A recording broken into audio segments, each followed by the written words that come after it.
Cool. And Jack, you can take it away. All right, so we've got another CPG on concussions, with sports starting back up here in Sydney. It is quite a big one, so I think it's more. I just wanted just to talk about it, have a bit of a discussion, and sort of work out ways that we can sort of implement some of this into sports physio. So the summary of recommendations is quite long. In this one, it's a couple of pages compared to the previous ones that are usually just a page. So we will try and skim through it and go over a couple of figures down towards the end of the paper. So talking about screening and diagnosis, physical therapists must screen all individuals who have experienced a potential concussion event and document the presence or absence of symptoms, impairments, and functional limitations that may relate to a concussive event. So pretty much all instances that could potentially relate to a concussion, we've got to screen for a concussion and work out if there's any sort of impairments going on. And that first starts off with screening for indicators of emergency conditions. So that's signs of a medical emergency or severe pathology. Talking about more serious brain injuries, medical conditions, or cervical spine injuries that warrant further evaluation. And then assessing for differential diagnosis. So evaluating for potential signs and symptoms of an undiagnosed concussion in patients who have experienced a concussion event but have not been diagnosed yet. So it can come, the symptoms can come on a bit later in delayed concussions. And that should include triangulation with information from parent, family, witnesses, reports, and the patient's past medical history, obviously physical observation and examinations, and the use of age-appropriate symptom scales / checklists. Interesting. Before we move on, any thoughts on those? None? I know it's a bit heavy. Just your thoughts in general, maybe about concussions might just help. I think it's pretty straightforward. Yeah. Yeah, because some of those symptoms don't appear right away, so you definitely have to still keep an eye out. Make sure that the person has someone that's kind of like keeping an eye out for them too when they go home, even if those symptoms don't show initially. Mm-hmm. Yeah, for sure.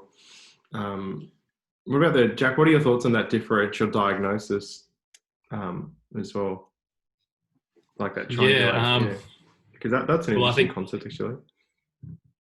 Yeah, well, I think because of the delayed symptoms, it's what Nat was saying, sort of like speaking to the parents and the family and all witnesses, and just sort of educating them that these signs and symptoms can come on a bit later. So,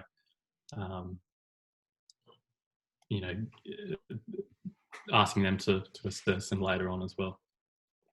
Yeah, absolutely. And Riley, for you coming into this, it's why we have a pretty, line in the sand marker. If in doubt, we just sit them out, and we can talk more about concussion signs and stuff at another time. This is more about the evidence around concussions.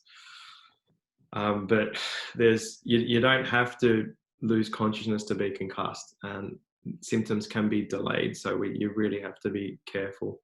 And without getting too much into it, a secondary or third concussions, the repercussions can be very, very bad. So it's just something to keep in mind.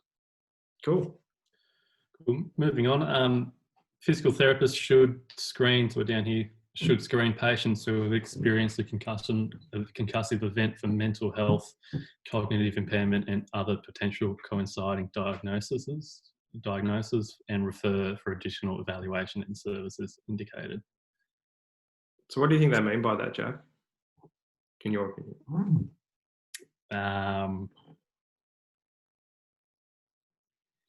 Well, I guess some of the like concussive symptoms could be,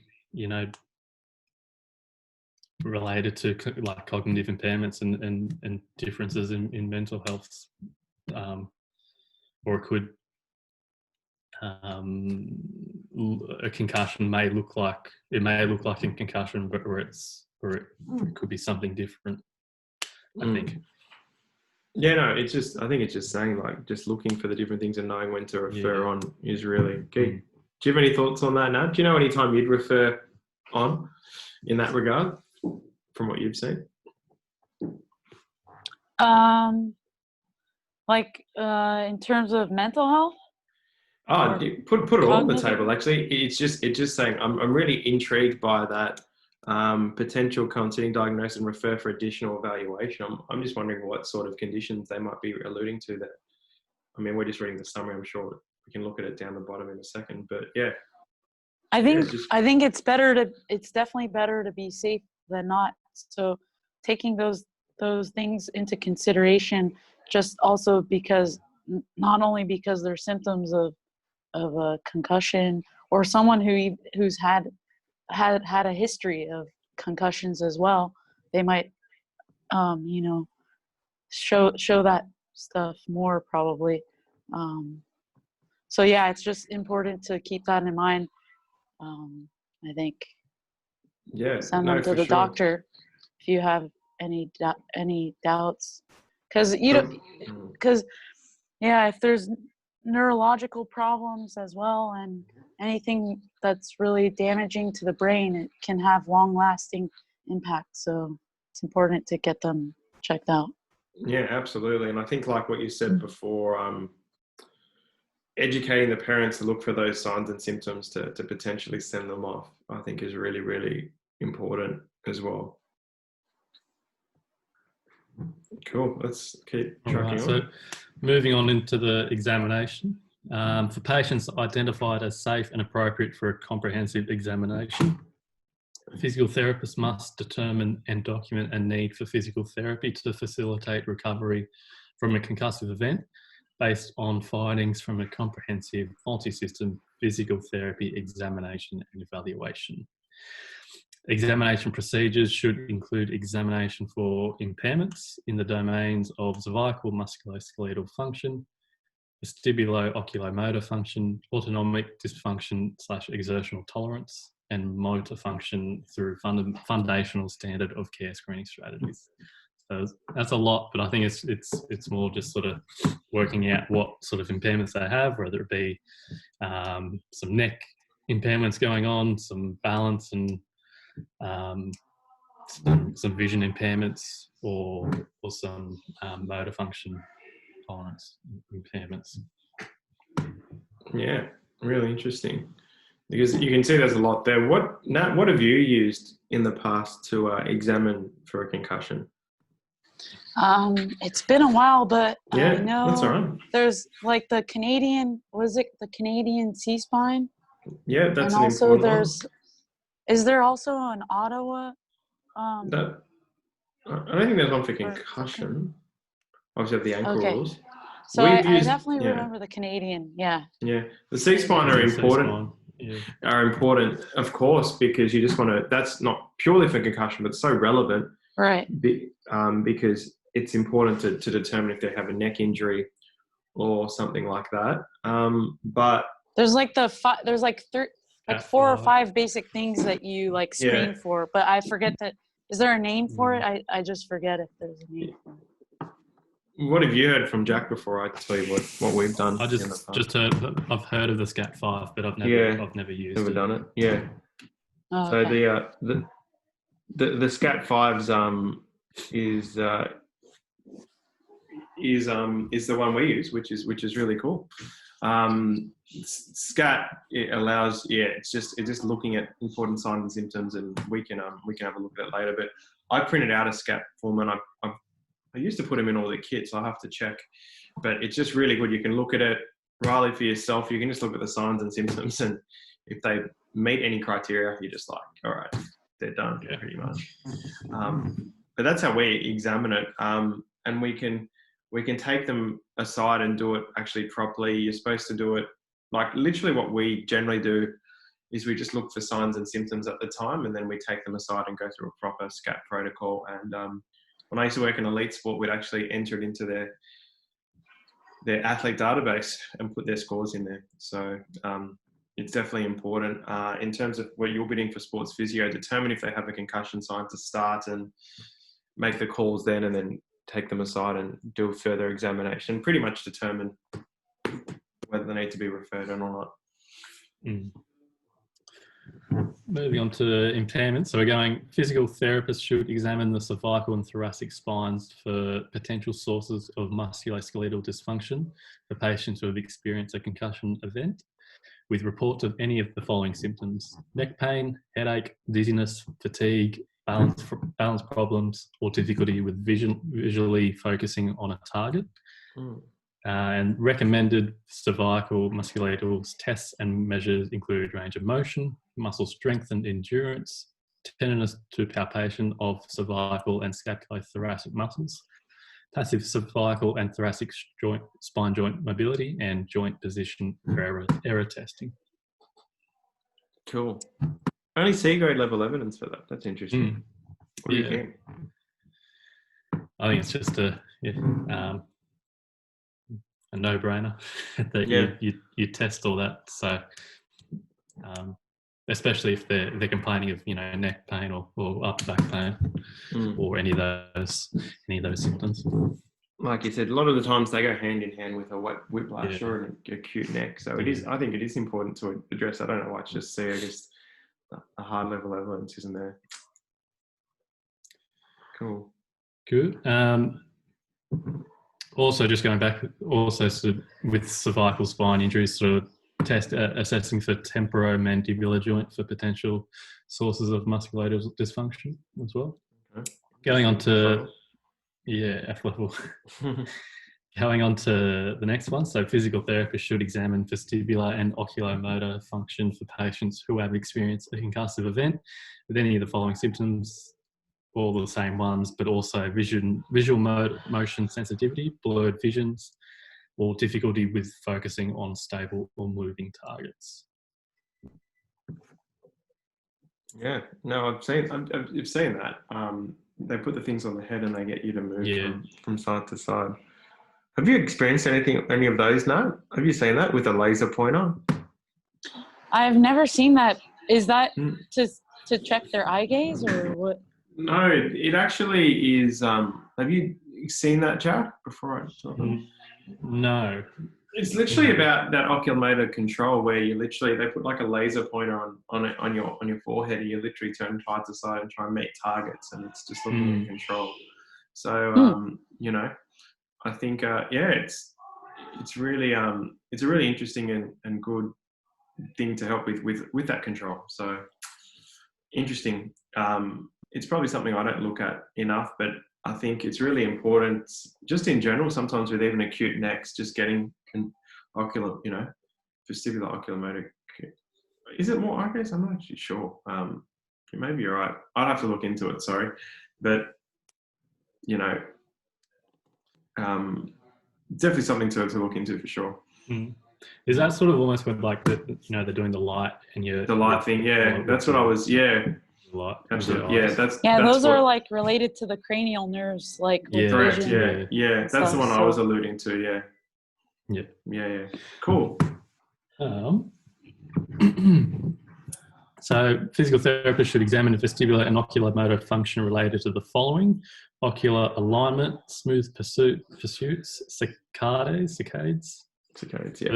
divergence and accommodation, gaze stability, dynamic visual acuity, visual motion sensitivity, lightheadedness caused by orthostatic hypertension, and vertigo caused by benign paraxon positional vertigo. BPPV is good enough. Yeah.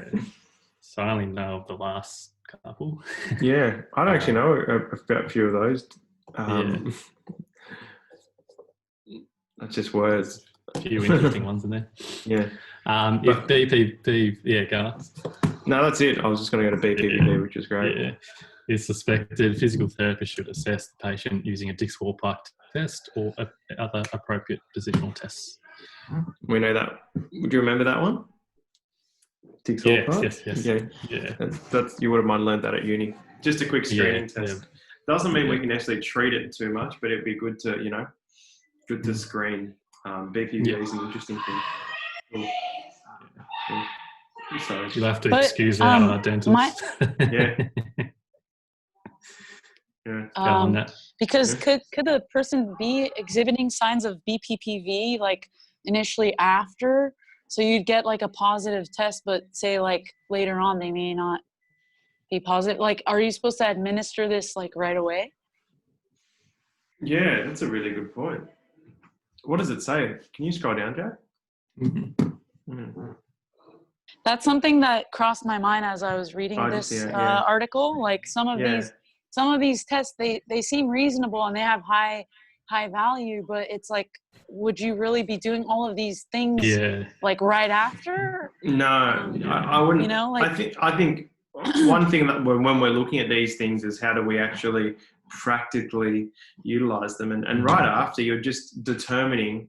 And Lila, listen to this again because it's really important for you when you start doing this. Is just whether they have a concussion or not. That's the most important thing. The next thing is whether they can return to play or not, and then the third thing is whether they need to be referred on to a hospital or not. So breaking it down to those three things using the evidence is what's most important, and then you sort of build on the other stuff more. But when you look at all this stuff, you've got to keep it really simple. Are they concussed? Can they return to play? And if they fail that, do they need to be referred to a hospital, which is some of the emergency signs, which I'm sure you know, which we can allude to later. So yeah, this stuff is interesting, but it's not as practical. Yeah. Cool, let's keep going.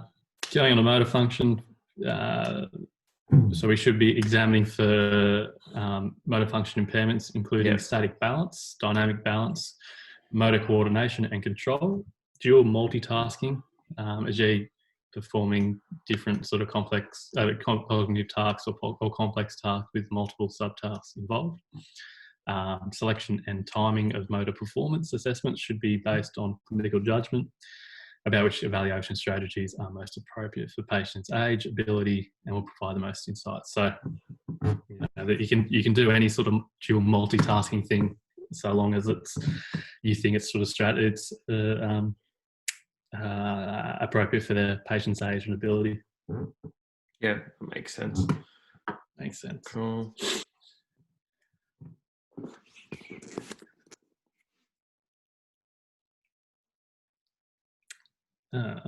Coming into interventions. Yeah. So good.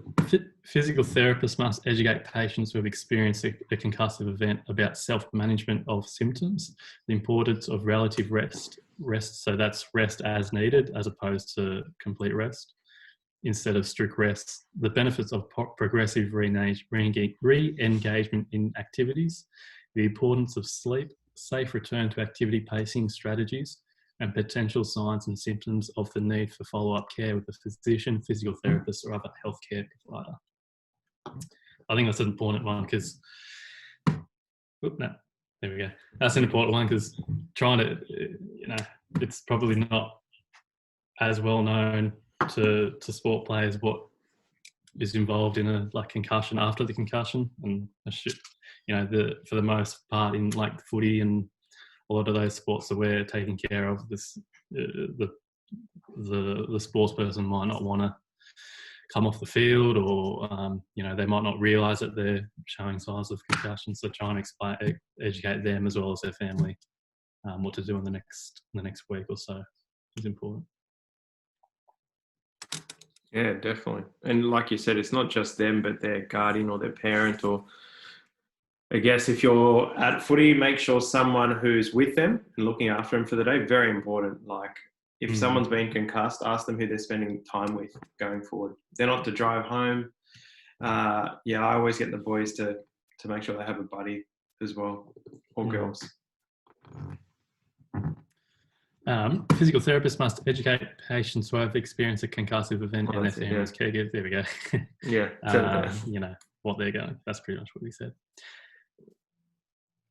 As physical therapists should design a personalised intervention plan for patients who have experienced a concussion event and have movement-related impairments that aligns interventions with the patient's identified impairments. So it should be individualised.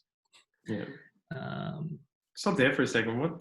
Yeah. What do you, now you go first. What do you know about those periodized return to play plans? Return to sport after a concussion. What protocols are you aware of? Just throw it out there.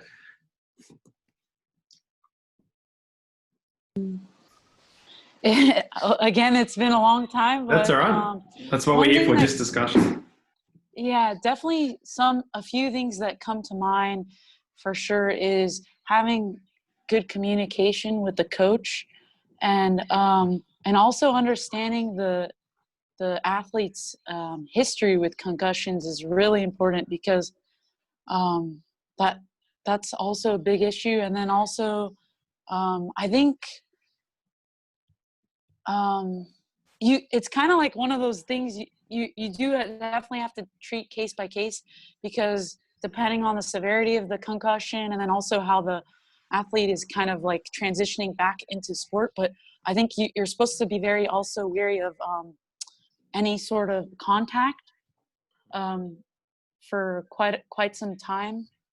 Yeah, you made some. Yeah, Yeah, there's some good points there. Like obviously the relationship with the coach is important, and understanding a return to play. But I'm going to go, Jack. See if you can. What you said, there's some good points in that. In terms of return to play, what are the sort of markers that you know or that you might have been taught? I guess it does have to be individualized depending on, who the person is. They got to go back to school, back to work, or back to sport, or whatever they need to do. But that first stage, it's a gradual progression in that week or 2 weeks or whatever it is of, relative rest. If they're not showing any signs or symptoms, they can go back into light activity or light school or light work or whatever. If they're still not showing any signs of that, they can go to the next step, which is a little bit more school or a little bit more work or a little bit more activity.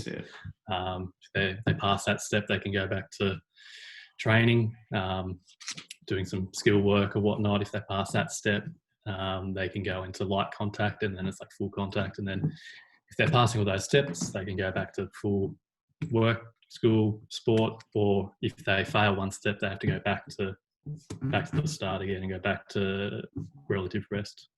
Perfect. Right. Hopefully that was pretty digestible for you, because it's really important. And for us, if someone has a concussion on the weekend, we've got to make sure they're following protocols, of course, as well. We're probably not seeing as many of the kids anymore, but definitely with the adults. When you see them, you'll see them on Tuesday at training, Jack. You can follow up and just see what's going on. And yeah, it's just about graded return to play. There are different protocols out there, which we could probably look up at a different time, but it's the cognitive as well. We had one of our boys that had a nasty concussion and then stupidly went to ref the following week while he was still showing concussive signs but not playing, and he was making terrible decisions, and then everyone was abusing it. And I'm like, no, I was like, he shouldn't have refed. Like he was not right to ref. And yeah, it was one of those things. So cognition is very important as well. So it's a good and important thing to consider. So yeah, that's good. How often do you see people exhibiting like fevers also after, like, have you heard of that? Fever? Not really. Yeah, it's like a symptom. I think I had it once, and I think the one time I may have had a concussion, I had a fever like 2 days later. Really? Or like a day later. Yeah. Apparently it can happen. I'm going to look it up again, but I think that's definitely... All right. It's a sign you need to rest. Okay. I think a fever at any point is a sign you need to rest. But no, I've never heard of that, to be honest. So I'd be intrigued. There you go. Not the F word in these COVID times. Yeah. So yeah, going on to exercise, exertional tolerance and aerobic exercise, that's pretty much what we were sort of saying, that progressively going from light to more vigorous, and if they're passing those steps, they can keep going up that ladder, I guess, of graded activity.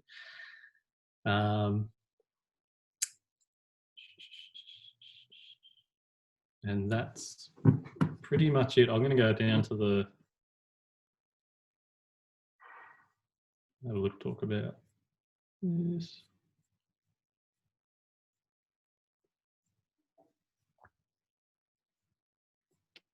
Oops.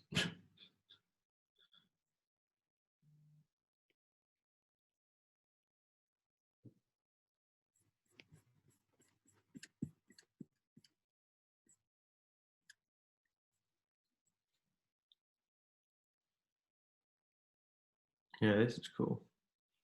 Yeah, so sort of going from start to finish of a concussion event.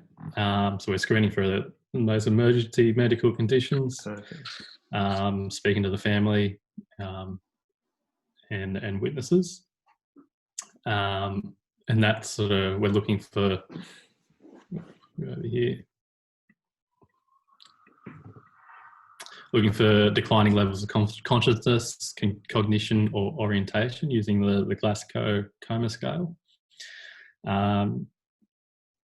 New onset of pupillary asymmetry, seizures, repeated vomiting, or neurologic signs. Severe or rapidly worsening headache or neurological deficits. Potential skull fractures or the C-spine rules. So though any of those, we're sending it straight off to the emergency. I looked it up real quick. It's called a neurogenic fever. Okay, if they are exhibiting signs of fever. Cool. But it's not on that list. But yeah. Yeah. Might be more delayed, but yeah, definitely want to look at that. But you can see Nat and Riley there, you just want to get the emergency stuff first. Yeah. And then we get a sidebar too. Yeah.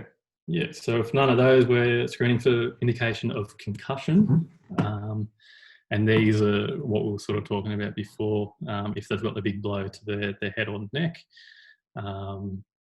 any period of decreased orientation or loss of consciousness, post-traumatic amnesia, so sort of forgetting or can't recall some certain events, any alteration in cognition or mental state immediately related to the concussion event, confusion, and all of those.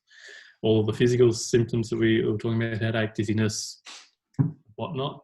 Some mental sort of differences. So talking about emotional, behavioural symptoms, depression, anxiety, agitation, for those. Sorry.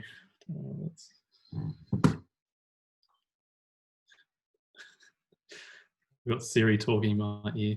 That's all right.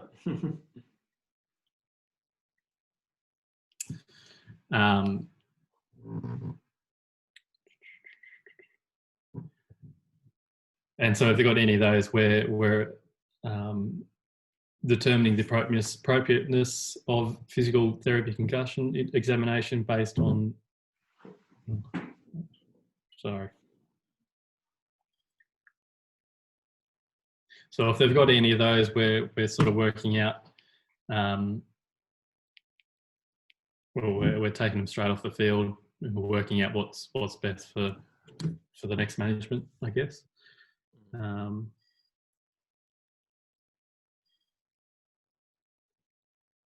Let's keep going down. Let's proceed to physical therapy, figure 2.